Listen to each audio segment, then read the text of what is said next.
All right, guys, welcome back to episode number 24 of the Daru Strong Podcast. I'm your host, Phil Daru. Today, I had the opportunity to talk to one of my athletes, Angelica Delgado. She is a judo Olympian.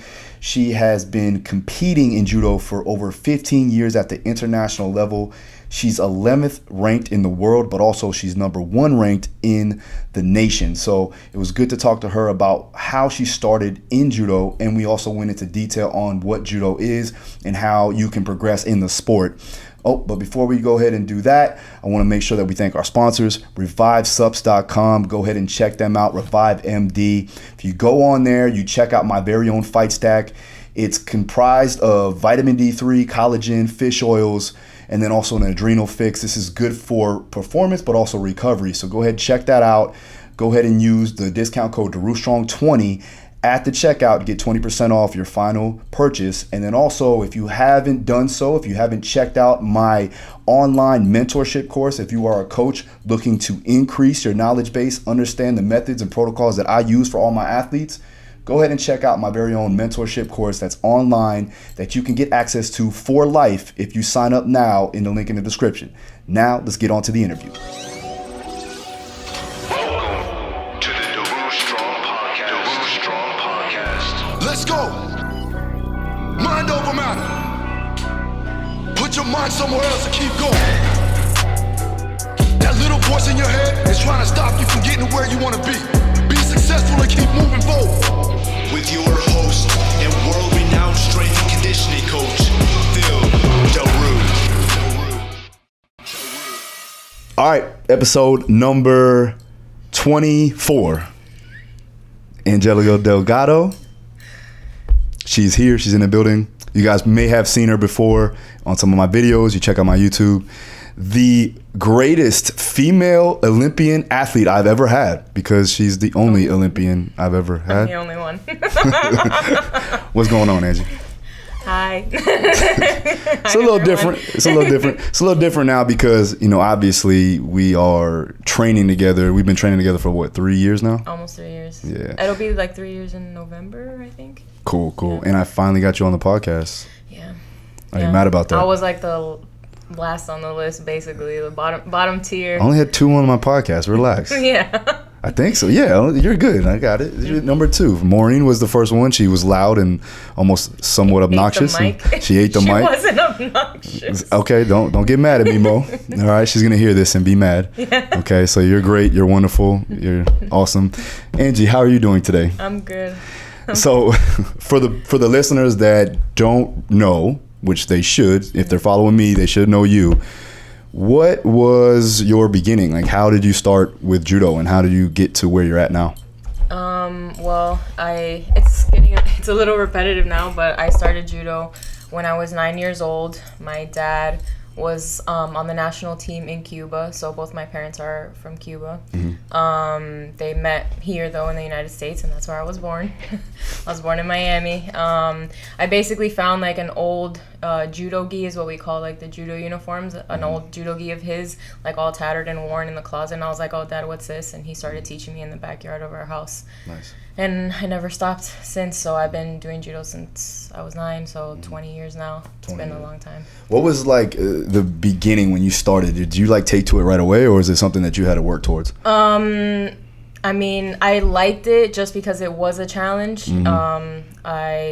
It was definitely hard for me. My dad put me in my first tournament like within a month of me learning judo, like being ever at my first judo school, first dojo. Yeah. And I got 3rd or 2nd. Like, I didn't win my first tournament at all. I was never like super athletic. I was kind of, at that point, I was into cheerleading and drama club and like doing all that stuff. So I was super girly growing up. But there was something about judo. I think it just really bonded me with my father. He would let me stay up until like 3 o'clock in the morning watching the World Championships or the Paris Grand Slam and stuff like that. So it was just, you know, daddy's girl kind of thing. And I really liked that. And I knew doing judo would make him proud as well. So I just kind of kept on doing it. And it was something difficult, something challenging. And I really liked that too. So, I mean... Now, for the listeners that don't know, can you explain to me the sport of judo and what are the rules and what do you do in it? So the best way I can possibly explain it to someone that's never seen a judo match, at least fucking guy. You're good, bro. Just stand up, bro. You crawling like a fucking centipede across this. All right, but I was just gonna ignore him and keep going. I know you were on point. I couldn't stop. He was fucking creeping, bro. I'm sorry, Angie. Go ahead. But so for someone that's never seen judo, but like I said, your followers, if you've seen like any kind of MMA or wrestling's very popular in the United States. I would say that it's kind of like a form of wrestling, just with like pajamas on, like BJJ. But you win one of three ways. You either throw your opponent completely on your back, which is called an ippon, which means knockout in Japanese. All the terminology in judo is in Japanese. So I had to learn that too, obviously. But you either throw them completely on their back for ippon. You can, it's 4 ways actually, I'm sorry. Come on, Olympian. I know, I'm sorry. You submit them by choking them, submit them by arm barring them, or you pin them for 20 seconds. And that's how you win a match. And how long are the matches? 4 minutes long. So again, it is highly power endurance orientated, correct? Yeah. There's just bursts, explosions throughout the entire match. It's kind of hard to gauge though, because you could get a match that's literally over within seconds, or you could get a match that lasts 15 minutes, you know, because there is what's called golden score, and it's overtime and it's sudden death. So whoever makes the first score wins. But you know, you got to be in shape, you know, like you got to be strong, you got to be agile, you know, it's I mean, I'm biased, but for me, it's the best sport in the world. Like, there's just so many elements to it. There's 67 techniques in judo that you could win by. So just standing, not to mention all the groundwork that goes into it. So, how do you feel about BJJ? I've taken actually a couple of jiu-jitsu classes. Be real, stop it. A couple of BJJ classes. I know her personally. I know how she feels about it. Don't worry, it's okay. Just at least for me, women's judo is so much more competitive than women's BJJ. Like in any given tournament, I have 50 to 60 girls in my weight class. I have to fight probably 7 times just to make it to a final round, to make it to a medal round, or 5 to 6 to 7 times depending on how stacked the tournament is. I compete year-round from January to December. I don't get time off. You know, it's just completely different than when you go to a BJJ Worlds and there's like 10 girls in like a black belt division, you know? So for me, I do think judo is superior in a lot of ways. There's an entire standing game, and then there's the ground game, which you can also, you know, win, submit somebody, have all that, all those elements. So now the tournaments, though, I know, because I've been working with you for a long time now, but you have tournaments almost every month, and then you travel a lot. It's not just like, you know, in the next county over. It's actually around the world. Why do you think that judo is more popular and more widely versed out there in other countries as opposed to the U.S.? I mean, I have a couple theories. I think it's mostly because here in the United States, you can't get a college scholarship from judo. It's not like wrestling or a sport like basketball or track and field. Another thing is that for a lot of those countries, judo is their biggest producing Olympic sport. So they get the most Olympic medals off of just their judo team. So, for example, Brazil, their top sports are soccer and judo. Like, that's all they have. So for us, you know, we have so for Michael, like somebody like Michael Phelps that can get in one game's 7 gold medals, for example, like we're kind of like, you get 1 medal every 4 years, you know, like it's we're just, the United States, for better for worse, is so good at so many other sports, and we're such a huge team that it's judo kind of takes like the back, like precedence kind of. So things like that, things like not being able to have a scholarship, go to college, people tend to do judo when they're young and then veer towards wrestling so they can get a scholarship to go to school. So it's little things like that, you know. Do you see that more or less? Like guys and girls will start in judo and then they'll go to wrestling and go from there. Maybe MMA after that. Mm-hmm. Yeah. I've had a lot of training partners of mine, mostly young boys that they start off. They're like 9, 10, 11, 12, 13, and then once they hit like 15 years old and they get into high school, they're like, man, I can do a sport in my high school, be like popular, kind of be part of a team, get more support, because up until that age, I mean, at least for me, I didn't get paid like a real salary until I made an Olympic team, which is kind of crazy. Yeah. So up until 2016, I didn't really make enough money so I could live, basically. Yeah, off of it. So most people don't want to go through that. Yeah. Well, that's kind of a testament to your work ethic. Yeah. And like for better or worse, I would say that I have to pull you back at some points in times, because I know that you have a demanding training schedule. Yeah. Even though it's one training a day, that training is very hard, very demanding. Yeah. You're getting tossed on your back a lot. It's hard it's definitely hard on your body. Yeah, and she's been trying to get me to the dojo for a minute. Not gonna lie. Listen, I'm legitimately busy.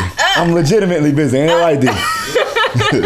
Listen, once I get my knee fixed, I'll be back. Yeah. Okay. But enough about me. Enough about me. I just want to say that, how many times have you been to like Boca Pal Boxing and like all these other like places? And that's I'm just want to. I'm just asking, since shots fired. Shots fired, calling me out on my own podcast, Okay, I'll be there. Don't worry, I'll be there. We should title this "Phil doesn't want to do judo." Maybe I'll go do wrestling. How about that? Oh my god. Or jujitsu.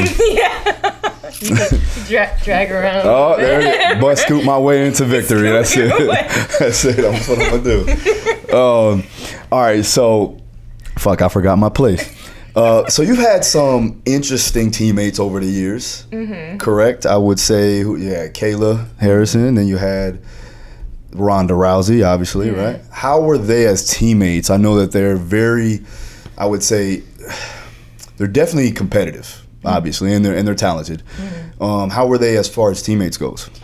Ronda is a bit older than I am, so I maybe was at like 1 or 2 tournaments where we like interacted and stuff. So she's like a little bit she's like the class before me, kind of. So I got to interact with her like a little bit. Only really saw her compete live like a couple times. So I don't really know her that well, but Kayla and I were good friends. Or we both went to 2016 Olympic Games together. As an athlete, she's a freak of nature, Yeah, so that's like kind of just all I can say. Like, she's just like her mentality, like just to go after these girls. Like I said, judo's super grueling, like our competitive schedule. It is. And just all those, like, we have what's called like camps. We call them camps in between these tournaments sometimes, because we can't always, most of our tournaments are in Europe and Asia. We can't always come back home right away. We have to wait there, train in whatever respective country we competed in for a certain period of time, and then we go on to the next tournament. So for example, in the beginning of the year this year, there's what's called the European Tour. I went to Paris Grand Slam. First I went to Tel Aviv for the Tel Aviv Grand Prix. I didn't compete there, but I did the camp. Then I competed in Paris Grand Slam. Then did the camp for Paris Grand Slam in Paris. And then I went to a Dusseldorf Grand Slam, which is in Germany. So between that time, I'm training in Paris. That was the last camp. That was the last tournament I did this year before all this COVID stuff. And so that entire process I've had to do since I was like 15. There's 5 tournaments you could go to, but the main ones are usually the Grand Prix and the Grand Slams. There's a couple World Cups in between. And I've seen her literally like not take off a day. Just kind of like beat her body down and just like go every single round. Like these camps, we do it basically with our competitors. And for her, it's like, they can't see me like be weak like I am. She embodies everything that's like team captain. Like, I'm gonna just take on every single one of these girls. I'm gonna break all these girls. They can't break me. Like, I'm not taking a day off. Like, forget about it. So she's definitely, like, she just freaking goes. Like, she's just a freak. And she is our only 2-time Olympic gold medalist in the sport of judo. So, I mean, that says it all. Nah, because I see a lot of that in you, though. That's what I was saying. It's like with the females in that particular sport, based off of what I've seen and who I've worked with, you guys are on another level of competitive edge, I guess you would say, to every other athlete that I've worked with. With that being said, do you think that that's something that instilled in you because of the sport is so grueling and you have something to prove as a female? And it's being a woman, but it's also kind of being part of a team of a country that's not seen as a judo powerhouse.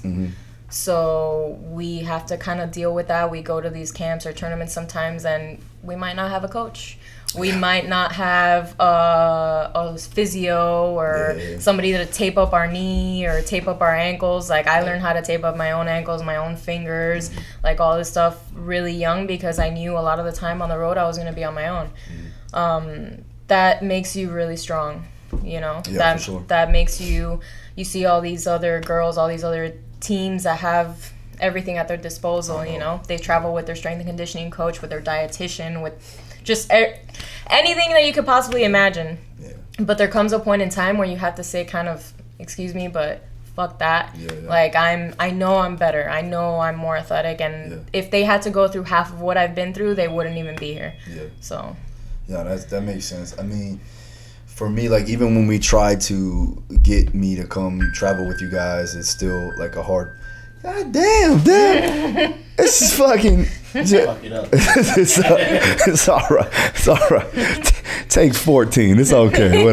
Whatever works. You know what I'm saying? Yeah, that's my brother, y'all. There he is. He's in the background, just bringing away. He's a very popular man. Anyways, no, but like, trying to get me to go out there and work with you guys. And honestly, I've always said this is, and I've told you this before, is like, if any other athlete that I would want to work with and keep working with is because of the work ethic that you guys have. It's a pleasure to work with you guys. So I think if they had the opportunity to give me the way out there with you guys, I would definitely take it. But come on, man, we got to get this thing going. Judo, let's go. Come on. So, all right, so what are your plans now for the rest of 2020 since it's all been crazy so far? So, I mean, with the postponement of the Olympics, like, most people don't know, but the Olympics were postponed to 2021. They're still in Tokyo. But now they're saying that October 25th, they're going to start up tournaments again, with the first tournament being in Budapest. It's going to be like the Budapest Grand Slam. And then they're going to have one tournament a month just to kind of gauge.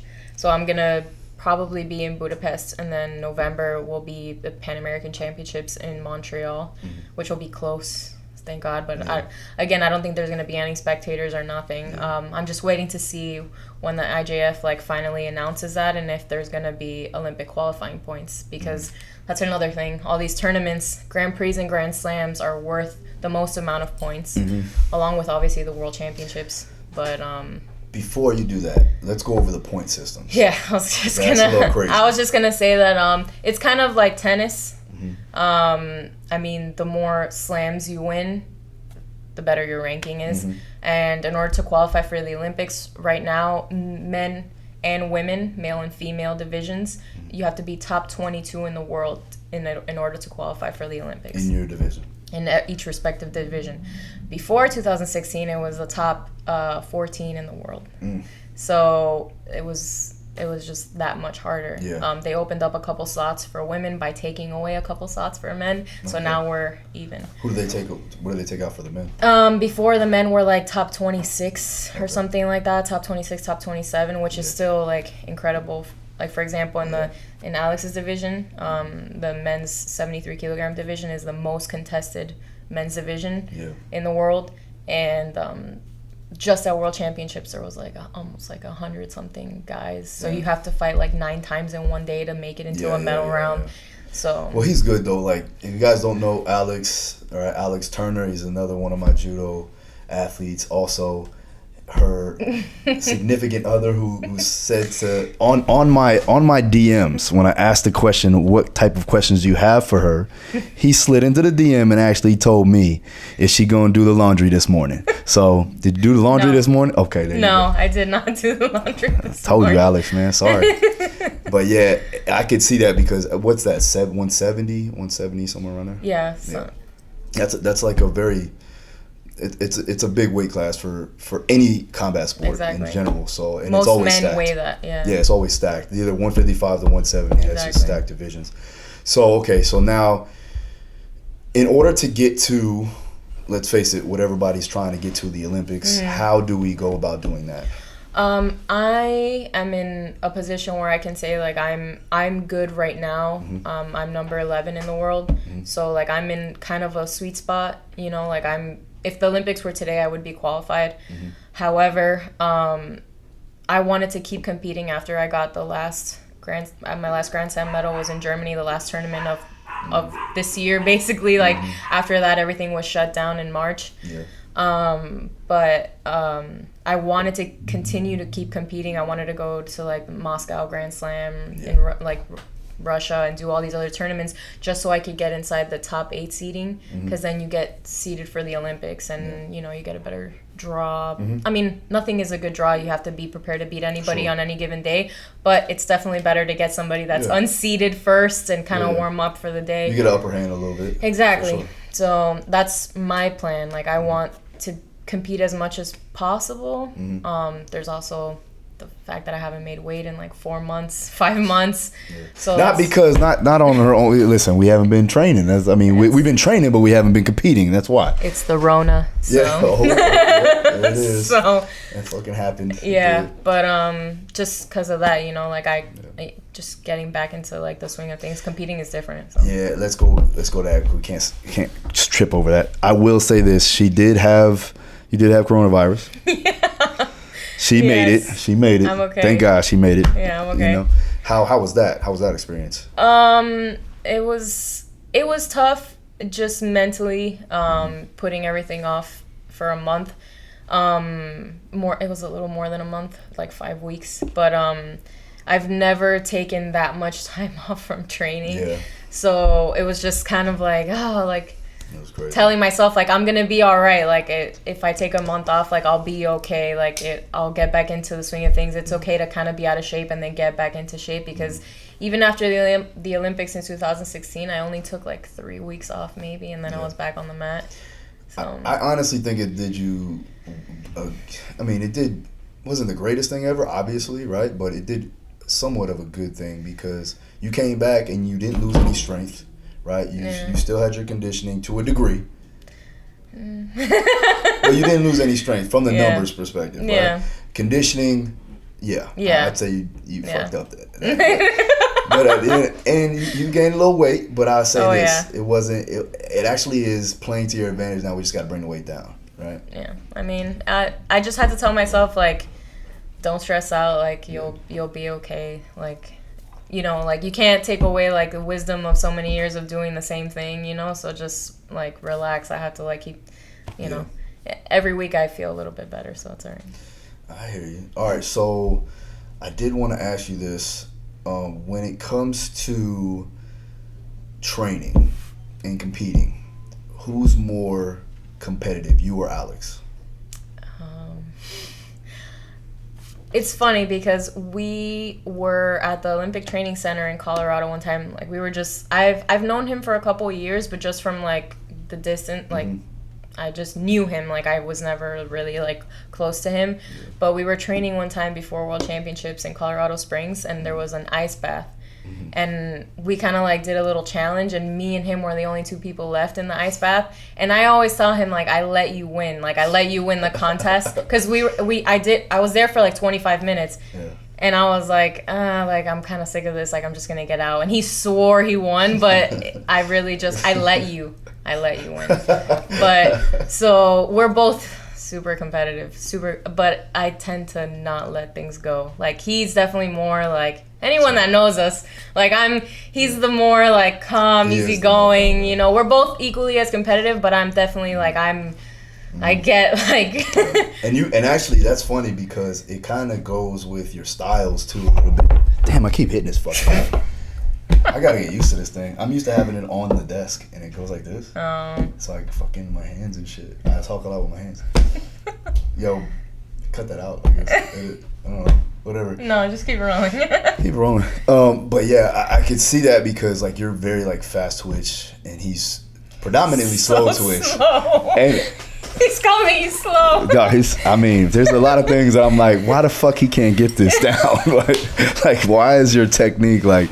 I don't see how you're such a great athlete, but you fucking can't do an A skip. It's because he played baseball for so long of his crap. I can't really say that here. Like, we are in the middle of baseball heaven.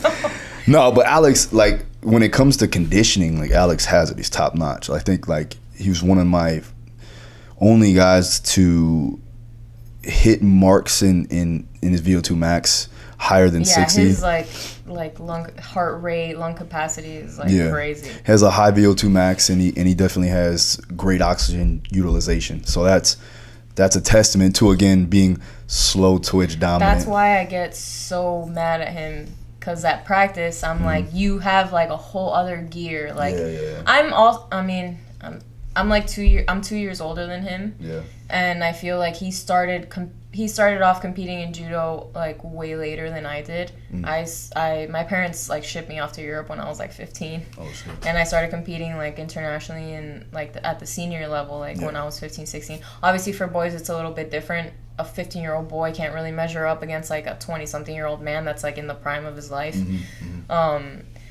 But still, like, I got my ass beat. Yeah. But that made me learn, you know? Yeah. For him, I'm like, you just gotta test yourself. Like, just, like, go. Like, I know a lot of people at the dojo, like, at our home club, like, they can't really keep up with him. But I'm like, you have to, like, just, like, throw, like, complete disregard for your body and just, like, push it, you know? That's the difference, though. Like, it's saying, like, I think he's a little bit more methodical in his exactly. approach. But he can turn it on when he needs to, you know? You gotta get him mad. True. You gotta get him. I've seen it. Just make him angry. That honestly, like you gotta get him mad at practice. Like there's a couple guys that I won't say, but there's a couple guys that kind of press his buttons at practice and like push him into a wall or knee him or do something, and then you'll see the change. That's okay. So now that we're into this subject, what fires you up though for competition? Now it's kind of like I'm not at the end of my career yet, I'd say, but I've like I said, I've been competing internationally for like 15 years now, and at the beginning it was tough on me. Yeah. There was times that I'd come home from tournaments like the European tour and all that stuff, which is really hard, but I'd go to 5 tournaments and back to back I'd lose first round. And sometimes my mom would say like, maybe you should try something else, or you should be going back to school or doing something else. And I'd have to tell her like, I know with every fiber of my being this is what I'm supposed to be doing, so please, like, very respectfully, like, just shut up. You know. But for me, what gets me fired up now is knowing that I belong, you know, number 1 in the world, or like with the best of them. You know, sure. I'm at least top 5. I'm at least top 5 in the world. And that's coming a long way from being like, after 2012 when I didn't make the team, being like, I was like 46 in the world, 52 in the world, something like that. Yeah. When was this? What year was this? Like 2013. Okay. So it's just been like I've worked my ass off to get here, and then now it's like when I finally I enjoy being at the tournament. I feel like I'm at home. Like all the energy, all the like adrenaline. I'm like, now is when I don't choke. You know, I don't like get like such nerves. I still get like a little nervous because obviously I care, but I definitely like enjoy it a lot more. So that gets me like really, really excited. That's why I've hated all these months not competing, because I'm like, I feel so good, especially after a big win in March, and I'm like, I just want to feel that again, you know? Yeah, for sure. It'll come. We'll make it happen. You know, we got the Olympics too, so I know. It's going to be fun. So for young athletes looking to get into any combat sport, it could be judo, hopefully it's judo, I guess, for you, huh? Give them a word of advice on how they can go about competing and training, and what's the things that they need to look for to be successful like you are? Be really patient. I mean, for me, it took some time. I know that's like really boring advice, but it took a lot of time. But also, even don't take no for an answer, even if it's somebody that's close to you, like in your family. I know my mom never meant any wrong, and she's my biggest fan. She travels with me to like at least 1 or 2 tournaments a year. So it's like nothing to do with my mom, but even sometimes like my mom doesn't know what it's like to do something great, like achieve something that's like superhuman, basically, because that's what it takes to do this day in and day out. So for them, they're scared. Like a lot of your parents, family members, they're scared for you. They're scared of failure, but you can't be scared of failing. For sure. So. Okay, that's good advice. Yeah. Okay. So here's my 2 questions that I ask all of my guests. You ready for it? Yeah. I kind of know the answers, but I'm going to ask anyways. Okay. Okay, so the first one is going to be, what is your daily routine look like?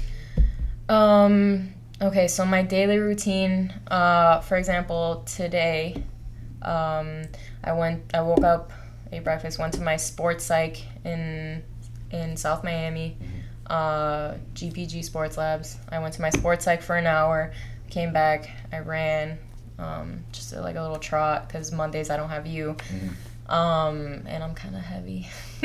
I'm a little overweight. So I did a little trot.